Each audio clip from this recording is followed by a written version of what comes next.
Time for us to head back to the voicemail of Truth and Reason. This one about where the Browns are as a team. Yeah, I just want to say the only sense I can really make of what's really going on lately is the fact that I think we're in a slow-paced rebuild. I don't see why they would lock up the running backs last year, sign the linemen, let the receivers go. Mayfield's got contract expiring. They got the defense the way they want it.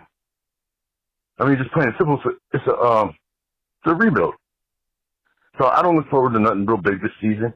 I would say this, probably chill out on the getting into it with all the narratives and stuff, because a lot of these guys probably ain't going to be here. I would assume Mayfield is gone, and I would assume that Jarvis Landry ain't coming back. Barry's been making that a little bit obvious. But I don't know, man. What do y'all think? It's a rebuild or not? I don't think the team that we're going to have that'll be significant is going to be the one that went to the playoffs in 20. Rebuild. It's happening right now. Cleveland fans rock.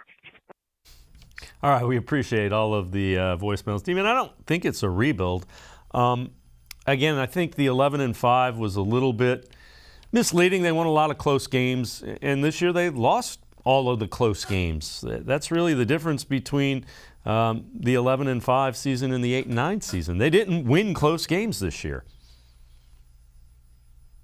Rebuild. Please, no rebuild. I appreciate that's not what the Browns are on the cusp of, or I guess you'd use the word brink of. It doesn't. No, the defense being ready-made, they've worked it to get to a point where it's competitive, with the better defense.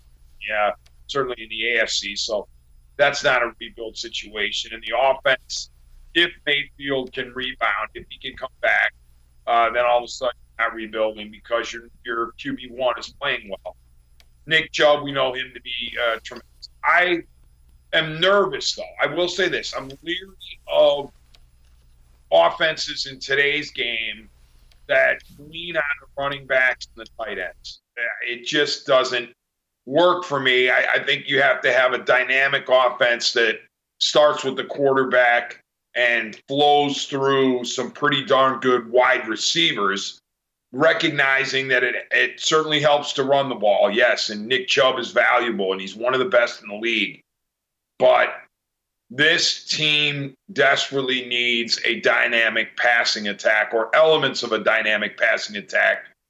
It starts with the quarterback getting back to health. It continues with rebuilding the wide receiver room, and I think it also includes Kevin Stefanski and Alex Van Pelt taking a long look in the mirror at how they build game plans and figuring out ways that they can stretch the field with their play calling. You get all three of those three factors heading in the right direction in 2022, and all of a sudden it's not a rebuild.